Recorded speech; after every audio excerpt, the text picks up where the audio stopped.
Hey everybody, how's it going? Good. You guys ready to learn about stress stuff? Sure. Is this a great season, the holiday season? We get to have stress and freak out and worry about our families, eat too much sugar, not exercise and destroy our health. Isn't that great? What about the holiday season? Yeah, pass on the eggnog and all the rest of it. Okay, so let's go ahead and move forward. Now, we don't want to stress more around the holidays. We want to do what? Say it. That's why we call it stressless, okay? Now, question, is stress always a bad thing? Okay, here's the thing. We have low stress on this end, we have high stress on this end, and right up here we got productivity or activity that occurs. Now, in the very beginning we have very low stress, we have confusion, boredom, apathy, and impaired attention. I called that distress. Okay? Now, as you start to improve, you go into what's called eustress. Now, that's when you start, I call it use stress. You can use your stress to help you improve. So, focused attention, rational thinking, emotional behavior, a mind-wise, a very positive stress zone. The problem is we tend to end up on both ends. And we get at this end, we get disorganized behavior, burnout, panic, impairment in focus on very high stress. So the problem is both ends. Now, which one do you think is going to give you disease? Which one? The high stress, the distress on this end. This end, not typically. This is more what's called parasympathetic dominant, and that's sympathetic dominant, which we'll talk about in a little bit. So our goal is to try and spend as much time in this area as possible. Make sense? Yeah? Okay, so let's just review this stuff. So use stress. This is a positive response to stress, and it's healthy and fulfilling. This is like setting goals. It's coming up on January, right? Set our goals for the year, have some great, so it motivates, focuses energy, short-term improves performance, is perceived within our coping abilities, and builds resilience and character. Okay? So that's where we're trying to hang out. This is what we want to avoid. Negative response causes anxiety, concern, short and long term. Now the long term is the one that really bites us in the butt. Okay? We got to make sure we don't have that long-term stress. Coping outside the ability feels unpleasant, decreased performance, emotional problems, and physical ailments. And the ailments can be devastating. So what we're concerned about is not stress. When we use the word stress, we're usually thinking about distress, right? But we say, oh, we're stressed out. Well, that would be distress, right? So let's make sure we get our terminology right. So, 2018, what are we stressed out about? Okay? Number one, too much work. Okay? Too much to do and not enough time. Okay? I have made a decision in my life. My inbox is going to be full on my deathbed. It will never stop. I empty it. I'm all excited. I come back and then it falls apart. Okay? So we've got to watch our workload. People issue, dealing with human beings is a pain in the butt. Agreed? All right, sounds good. And then juggling your work life and your personal life, and that is a big challenge. Being pulled in 7 different directions at once, right? You feel like that? You know, I went to an interesting seminar, and Pat Gentempo was teaching. It was quite an interesting one. And he talked about, you know, how this whole process of being pulled in this direction and that direction, and you feel like, you know, remember Stretch Armstrong when you were a little kid? And when you grab the arms, you could pull, and the guy's arms got long, right? Well, don't you feel like someday your sockets are going to just pop right out, right? I feel like that a lot. But when you have that stress and you get into that eustress area, you have that focused energy and goals and direction and vision. Instead of being pulled in multiple directions, once you have that focus, you tend to be pulled and propelled in one direction. So by having good goals and good vision and good direction, you can be compelled to move into that direction. Now once you get there, guess what happens? You start going like this again. You have to reset your goals and reset your vision. So these are strategies and mechanisms that you can get to make sure you're accomplishing and managing that stress. Another cool seminar, Renee taught this one, I remember her. She was talking about this balance, this concept of balance, all right? Now, is there such a thing as balance in your life? You're balancing your workload and balancing your family and balancing your finances and balancing your children. Is there such a thing as balance? Anybody, what do you think?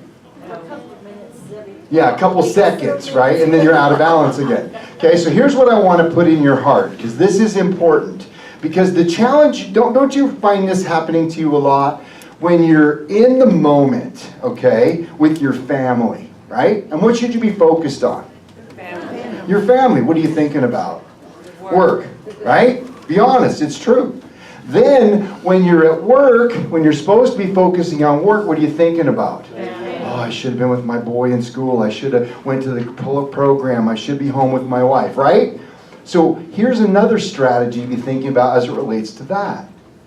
Focus on the moment, okay?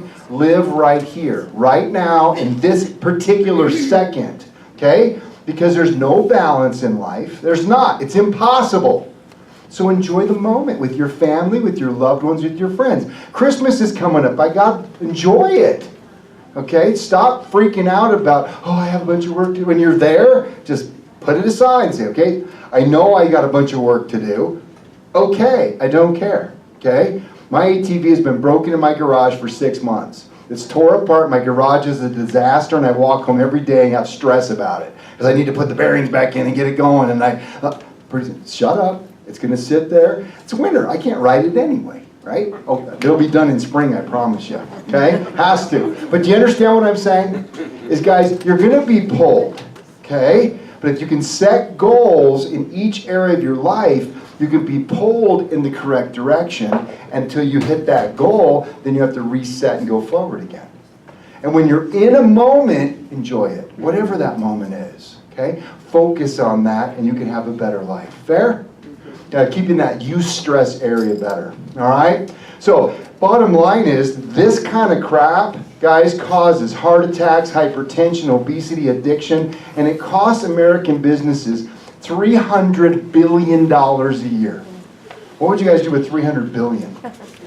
Right? You see what I'm saying? So this is a lot. This is causing a lot of harm to our country, our culture, and our people. So, guys, we got to find the right answers. The end game, when you think about stress, is fight or flight, right? And that's the adrenaline response, and leads to panic disorders and things like that. So how does it work inside your body? Now, this is very important to understand. You ever noticed that when you're in a stressful situation, you can't think straight? Yep. Right? Your brain is just like not working. You can't even think of your name. You're like, what's your name? I don't remember. I forgot. You know, I'm not kidding, right? So it happens, like you're just, and you know, like they say with cops, you know, when you get pulled, when you're in an accident or in a crime scene or something, they can take all the people that were in the crime scene and ask them what they saw, and they get it wrong every single time. And it's because of this exact response right here. Okay, the prefrontal cortex. Now remember, this is the outside, the cortex, the thinking part of the brain. Okay, this is where rational things happen. That's where you're thinking rationally, okay? Thinking logically, and everything is okay. All right? Now this response, let me point my arrows, okay? And we have this one, creates a very weak response, all right? So what happens, in a stressful situation, you don't get much. What happens is the brain is not perfused with blood. There's different levels of brain. You have the human brain, which has a cerebral cortex, which is that thinking brain. The next layer down is the mammalian brain, like a dog, okay? Dogs don't think. They work on instincts, or things we've trained them on. If you take a red ball and you throw it down the road, what's the dog do? He gets it, and if you taught him well, he brings the ball back and drops it, correct? Now, what if you threw it into the middle of the street where there's traffic? Would he stop and think, look both ways, and say, dude, there's the traffic, I'm going to wait? Right? He would run right out and get hit by a car. That's the mammalian brain. It's not as detailed, but it requires a lot more blood to work a human brain than a mammalian brain. That's hard to say. Everybody say it, mammalian brain. Say it. Hard, isn't it? Okay? And then down deep inside, this is the reptilian brain, the reptiles. Now, reptiles don't have no consciousness. There's no instincts. They're in fight or flight all the time. Picture yourself when you were stressed out and like in a scary situation, a car accident or stress or a panic attack or something. Okay? What are you trying to do? Get away or fight? Really? That's all you want to do. You want to fight or run away. And that's what happens in the deep cortex of the brain. So you get a weak response in the cortex, the hippocampus. Now think about the word campus. On the campus is what? A library. What's inside the library? Storage of knowledge. That's what happens in the hippocampus. It regulates memories and emotions and stores them inside of that. The hippocampus tells the amygdala. Who remembers my la la la program? Okay, we talked about the amygdala. Okay, he's the guy that manufactures these powerful chemicals inside our brains that makes us have that fight or flight response. Now, when you have that response, you get a learned memory. You see it, it gets stored in the hippocampus. Then if you get something that mimics it, guess what's going to happen? You're going to start seeing that experience. Like that happens a lot with post-traumatic stress. A lot of people come in here in car wrecks, and they literally can't get back in a car because of this response. So the whole thing occurs in a very strong response within the chemical factory called the amygdala. Okay? Make sense? You lost me? Have I lost you? You following me? All right.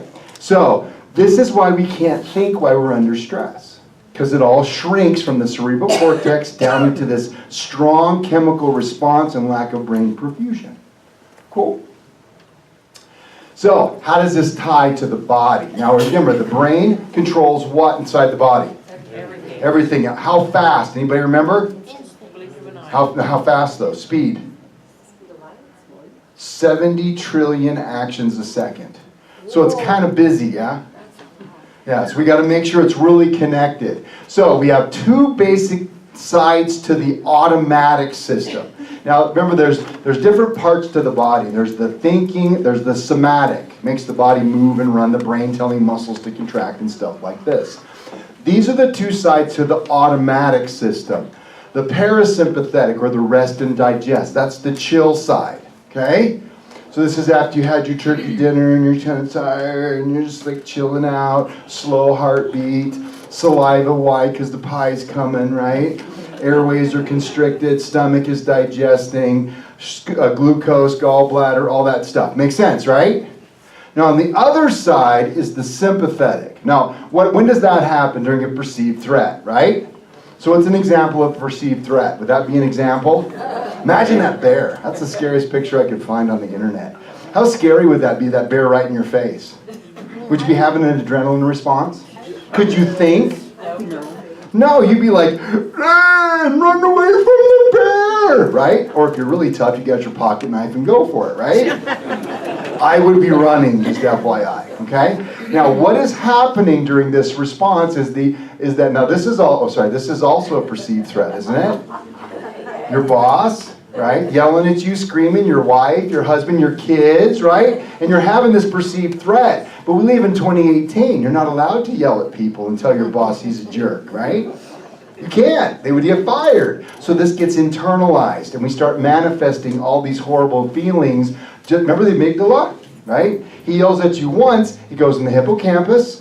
Then the minute the boss walks in, you see the perceived threat. The amygdala goes, the amygdala starts making chemicals, and you start feeling that panic feeling. With it? Are you with me? And it all sends signals from the brain at how fast? Say it again. Okay, one more time. Come on. 70 trillion actions a second. Say it. Ready? 70 trillion actions a second. Nicely done. Sharon, you didn't say it. I did say it. I didn't hear you. Okay? So the brain sends electricity down here, tells certain things to happen. Pupils dilate. Why would your eyes dilate? So you can see better. Exactly. I want to see the threat. Right? You're getting prepared for the fight. Why would you not want to be salivating right now? I'm not eating. I'm going to have a snack before I fight the bear. Right?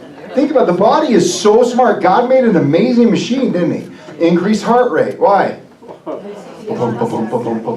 you have the blood circulating, right? I'm going to fight that bear. Muscles are, I'm ready to go, right? Relaxed airways, more oxygen, right?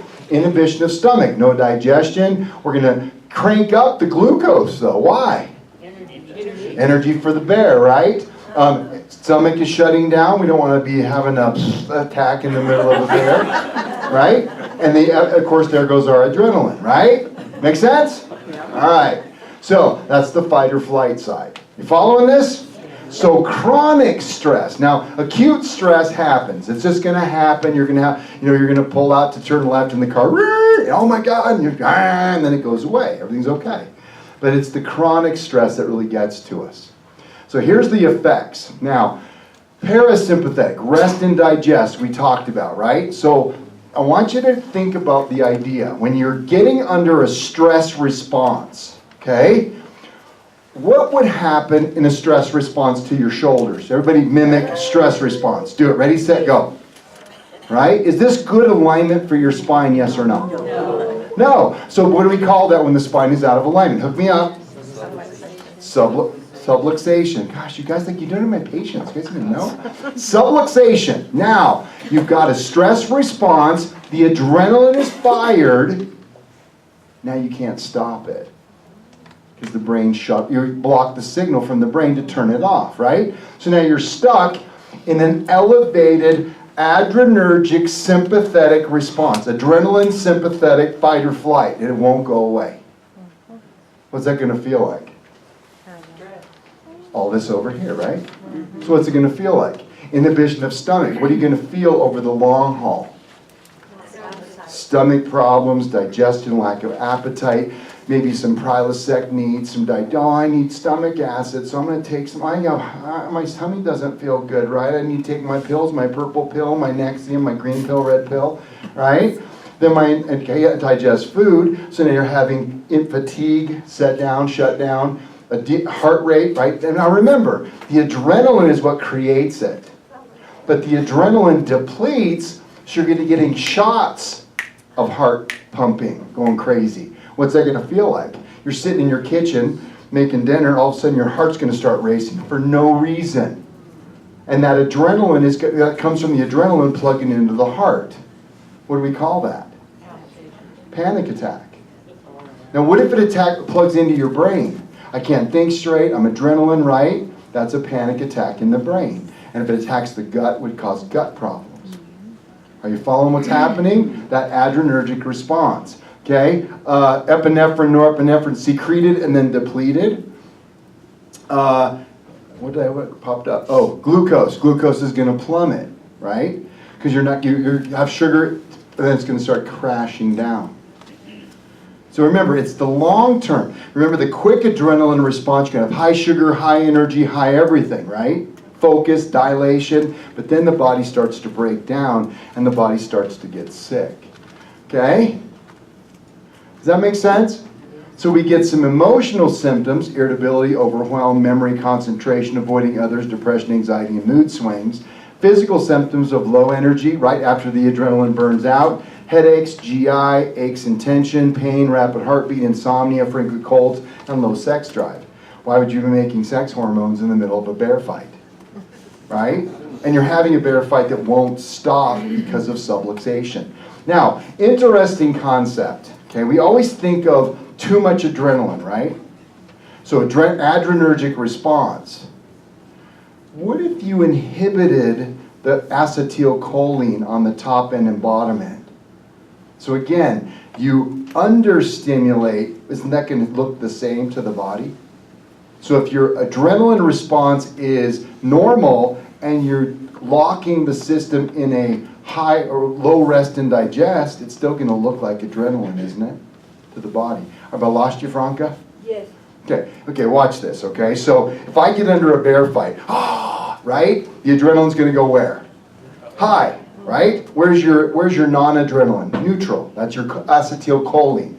So the opposite of adrenaline is acetylcholine or cholinergic. You follow me? So we got too much. The bear grabs you, he twists you, and subluxates you.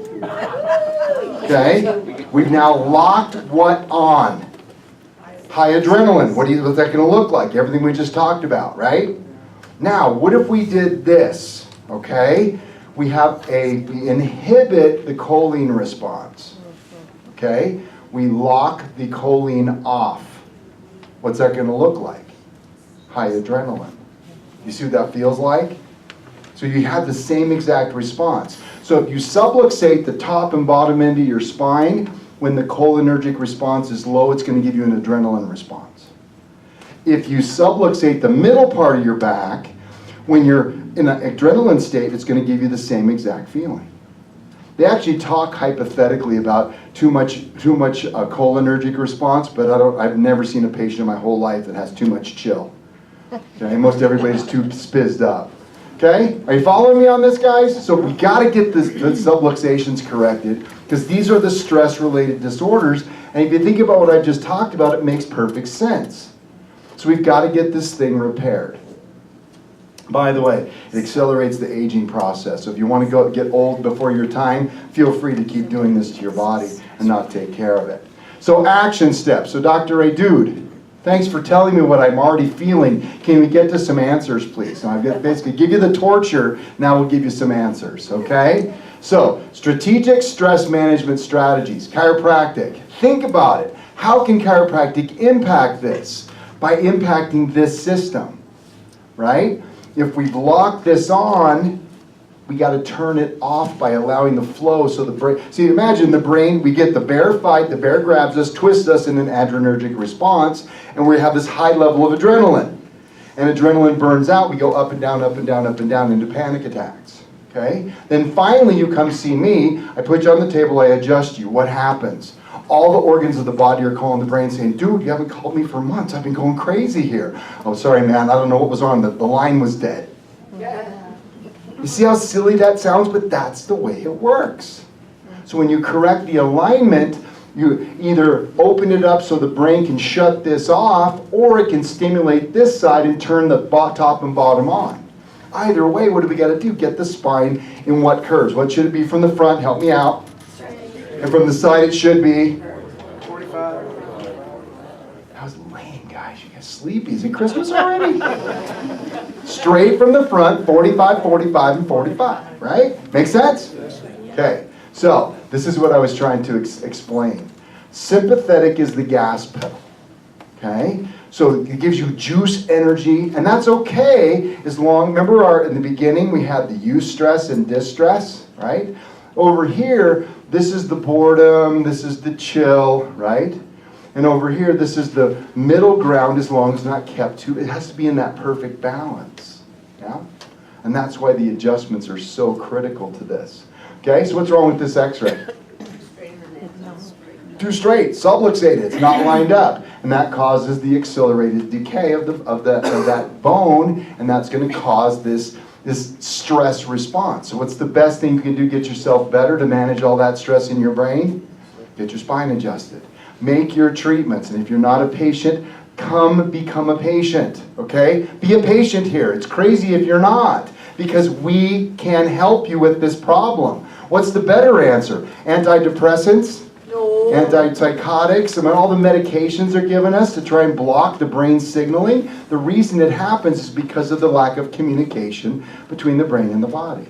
So the best thing you can do is manage the stress response, okay? Essential number 4, oxygen. Now think about this. When you exercise, how come stress goes down? Think about what I talked about brain perfusion, right? Increasing heart rate causes increased circulation. What do you feel like? Aren't your fingertips hot? Yeah? Doesn't your feet get warm? Guess what else gets hot? Your cerebral cortex. So then you can start thinking and rationally work it through. So boost the natural healthy. Virtually any form of exercise, aerobic, yoga, are the key to success for specific reasons. It's meditation in motion. By moving your body, you're stimulating inputs up into the brain has to deal with it and chill, and it doesn't have time to deal with the amygdala and the hippocampus because you're too busy focusing on the exercise. So one of the best things you can do when you're starting to feel stressed out, go for a walk. During this holiday season, when your sister-in-law comes into town, she's on her way right now, she's on a flight to my house. She's coming in 4 days early because they canceled her flight. So she's coming in early. I'll introduce you. She'll drive you crazy in about 3 minutes. The woman talks incessantly. She never, she just talks. And I don't understand why. She has nothing to say. She just talks.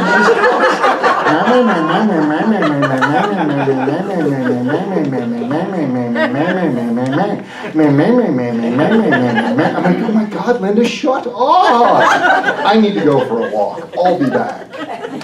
Now you know why, okay? Don't you have family members like that? Okay. And her poor husband, I still remember we were on a trip, and it was in Lake Powell, and he was out, and we were laying over, we were out on the deck part, and then it was downstairs, and he came up on the top deck with me, and he's like leaning over the edge of the boat, and I said, Ken, are you okay? My wife. The dude doesn't even talk because he just gave up. He's like, So I said, you can talk, it's okay, say whatever you want. He's like, he's going crazy. That's my sister-in-law. She's sweet. Toxins. We got to minimize toxins, okay? What does toxins have to do with stress? Hook me up, anybody.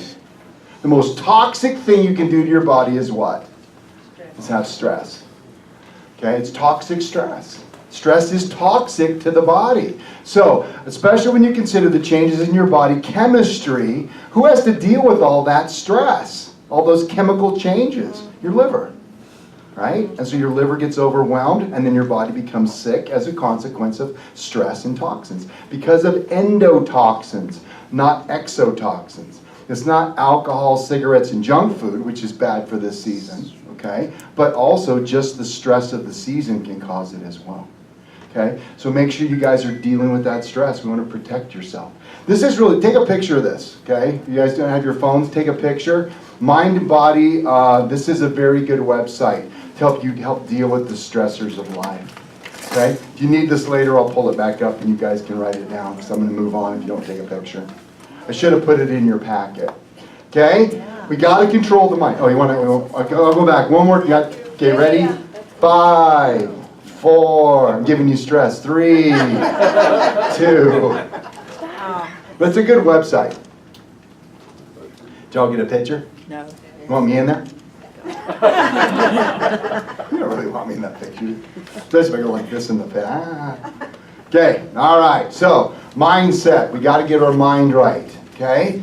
What now? I learned this at a seminar also. It's called Lifebook. It's really a neat program. Lifebook, you go for about a week and you write up your entire life book. You get all the different categories of your life, and they have some discussion, and then you sit and you just talk and you type and you write your whole life story. It's really neat. You talk about your kids. If you don't have kids, how you're going to have kids, what you can do with them kids, how you're going to train them kids. You know, all this. It's really a neat program. Something that one of the teachers in that class, he was saying, if you ever do anything for your children ever in your life, write down how they impacted your life. And I did that with my kids, and they cried. It was so awesome, because they don't know. Just how much I love them, how much I care about them. Just pour into your kids, because they don't know. They really don't. And so you do that, and it was really an awesome experience. But that was part of Lifebook. But this is what Lifebook taught me. Okay, some of the things. So, plan to avoid stress. We have to develop a healthy recipe. Healthy recipe for good life. Okay, so step number 1, you got to buy some Nestle's Toll House cookie chips. Agreed? That's step 1. And since it's the holiday season, let's buy a 6-pack. Yeah! Let's make some cookies, baby. Okay? On second thought, let's scrap this and let's just go with this. The ultimate chocolate chip lover. Make sense? Good, yeah? Okay, so we want to make good cookies, yeah? So you have the equipment or all the stuff. What's the first thing you got to do with this box or package? What do you got to do? Turn it around. Why? What's on the other side? Ooh, look at the instructions. The recipe for making these yummy cookies. And if you follow that recipe, what's going to happen? Oh, yummy cookies. Yum. Yeah, milk. Okay, are you with me? Yeah. Now, let's put this into perspective. It's not really about cookies, is it? No. What's it about? Recipe for life. Okay? Here's the thing, though. If you don't make the right amount of stuff, you can make it with different looking cookies and different, like, what if you had too much baking powder? And what if you have baking powder and flour and no sugar? How would these cookies turn out? They'd be terrible, right? Are you with me on that? So it's about recipes of life, okay? And what's the challenge? When you're under a stressful situation, right, the prefrontal cortex isn't working very good. The hippocampus is storing that horrible memory for you. And that creates chemicals that when you get around certain people or certain environments or certain situations, what are you feeling? Lousy.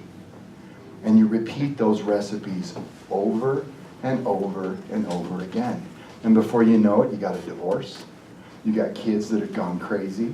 You lose your job. You're in a horrible job. You're hating your life. All you want to do is work for the weekend. I can't wait for the weekend because I hate my life. I mean, you spend, 5 minimum days a week at work and 2 days a weekend at home. Why not make the whole thing wonderful by creating recipes? But what's the problem with this? When we're under stress, can we think? No, because of lack of brain perfusion, right? So what do you have to do? You have to, after the stress is gone, now the chemicals dissipate, what do you have to do next? You write down what happened. Okay, logically. Write it down step by step as if you were making cookies. This is when I get in this environment, this is what happens, this is what I say, this is where it escalates to, and before you know it, my wife and I are screaming match, or whatever it happens to be. Because there's a recipe that gets created, right? So you come home from work and hey honey, how are you? Oh, I'm fine, how are you? I see you didn't do any dishes today. Ooh, that's a good start for a day, isn't it? Next thing you know, there's a hollering match or something, right? So you got to be able to sit down and say, okay, what's a better way to handle this? Okay, because you can't get rid of your family. You can't get rid of your kids. Some people try to, but you can't.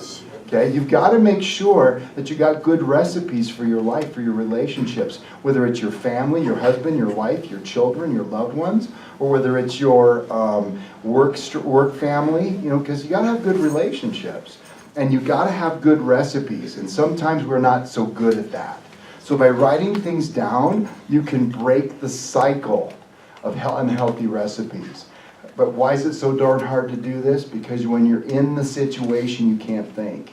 So you have to let the situation work its way through. When it's terrible, then sit down with the pen and paper or computer or iPhone or something to type on and say, this is what happened, and this is my new recipe to make sure this doesn't happen again. Right? Are you with me? And then you practice.